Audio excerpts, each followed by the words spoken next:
Shalom Bapak Ibu Saudara yang dikasihi Tuhan.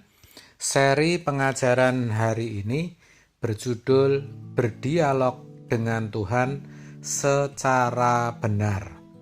Saudara, bayi yang baru lahir membutuhkan sedikitnya 4 tahun untuk bisa berbicara. Itu pun kalimat yang diucapkan belum bisa lengkap untuk mengungkapkan perasaan dan isi hatinya kepada orang tua. Tidak berbeda dengan hidup kekristenan. Saudara, orang Kristen baru atau Kristen kanak-kanak, dia sebenarnya belum bisa berdialog secara benar dengan Allah. Kalaupun dia berdoa, ia berdoa hanya dengan pikiran dan dari kedagingannya. Tentu dia juga belum mengerti apa kehendak Roh Kudus, apa yang patut diucapkan di hadapan Allah Bapa. Tetapi melalui perjalanan waktu, seseorang akan memiliki kepekaan untuk mengerti kehendak Allah, bisa mengerti bagaimana bersikap santun dan sopan di hadapan Allah, bagaimana mengungkapkan perasaan dan isi hatinya. Seperti yang Paulus katakan, dia berdoa dengan pikirannya atau dengan akalnya. Dia juga bisa berdoa dengan rohnya. Batinnya itu yang berbicara. Rohnya, jiwanya bisa berbicara. 1 Korintus 14 ayat 14 mengatakan demikian. Sebab jika aku berdoa dengan bahasa roh, kata Rasul Paulus, maka rohkulah yang berdoa. Tetapi akal budiku tidak turut berdoa. Jadi sangat jelas di sini Rasul Paulus ketika berdoa maka rohnya yang berdoa, bukan pikiran, bukan dari kedagingannya. Saudara, agar roh bisa berdoa dibutuhkan perjalanan panjang. Orang harus bersih nuraninya, suci hidupnya, tidak terikat dunia dan segala kesenangan. Dan tujuan hidupnya hanyalah Tuhan saja. Orang-orang seperti ini baru bisa bersuara batinnya. Kalau doa itu hanya rangkaian kata-kata, saya kira banyak orang atau bahkan semua orang bisa berdoa, saudara. Apalagi mahasiswa STT, aktivis jemaat, atau pendeta. Pertanyaannya, apakah mereka berdoa dengan benar? Jawabnya, bisa saja benar. Kalau mereka dianggap Tuhan masih kanak-kanak, doa mereka pasti diterima, didengar, dan tidak dipersoalkan, saudara. Tetapi seiring perjalanan waktu, orang Kristen hidupnya harus suci, tak bercacat, tak bercela, tidak mencintai dunia sama sekali, fokusnya hanya Tuhan. Seiring perjalanan waktu, ketika seseorang makin tua, toh juga akan mati. Sudah saatnya harus mulai bisa bersuara, maksud saya batinnya, rohnya.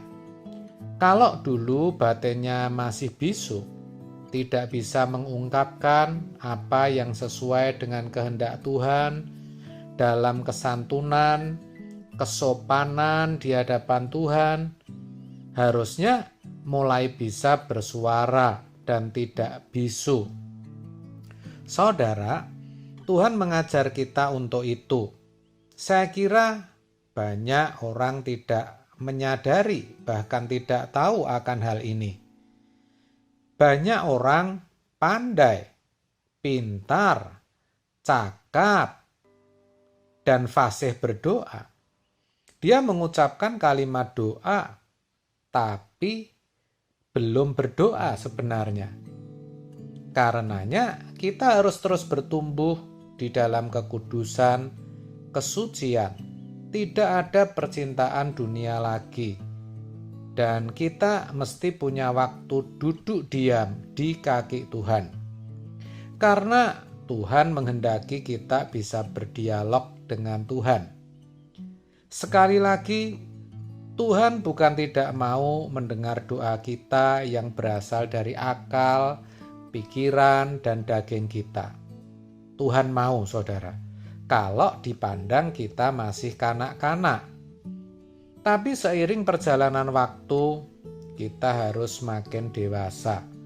Secara umur biologi saja makin bertambah. Kita mestinya sudah menjadi dewasa. Maka kita harus kudus. Hati kita tidak lagi mencintai dunia. Fokus kita hanya Tuhan dan kerajaannya. Tiap hari kita memiliki waktu berdoa. Kita bisa berdialog, bisa berkata-kata dengan benar kepada Tuhan. Kalau jujur saudara, banyak orang Kristen masih bisu. Mulutnya pintar ngomong, cakap, tetapi batin, roh, dan jiwanya bisu. Bahkan tidak sedikit WL atau singer juga begitu. Tapi kalau singer masih tidak terlalu mempengaruhi suasana kebaktian. Kalau worship leader sangat mempengaruhi, karena suaranya paling keras. Dia yang seringkali mengucapkan doa. Juga banyak pendeta yang sebenarnya masih bisu. Itu kalau mau jujur, saudara. Saudara bisa berdialog dengan Tuhan, tidak bisa dipelajari hanya di sekolah Alkitab. Justru di sekolah Alkitab, dengan pengetahuan teologi yang dimiliki, orang merasa cakap dan bisa berdialog dengan Tuhan. Padahal belum tentu. Hal itu sama seperti di sekolah teologi, orang bisa mengenal Tuhan dalam nalar dan pikiran kognitifnya. Padahal pengenalan akan Allah harus melalui pengalaman hidup saudara, harus melalui perjumpaan dengan Tuhan. Dalam hal ini tentu bukan sekolah teologinya yang salah, tetapi proses pendidikannya yang barangkali kurang tepat. Sekolah tinggi teologi harusnya mengajarkan bagaimana roh, jiwa, dan batin mahasiswanya bisa berdialog dengan Allah. Harus ada doa. Dalam hal ini harus ditekankan yang namanya kesucian, kekudusan, tidak mencintai dunia, tidak gila hormat, tidak cari popularitas. Begitu saudara.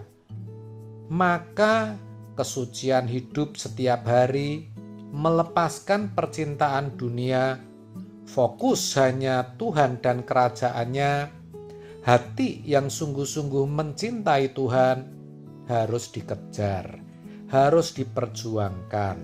Sebab itulah yang akan membuat batin, jiwa seseorang bisa berdialog dengan Tuhan. Tentu doa puasa, doa setiap pagi, itu mutlak harus dan wajib. Jadi mari saudara, dengan penjelasan ini saya harap kita bisa berlatih untuk berdialog dengan Tuhan secara benar. Amin. Tuhan Yesus memberkati.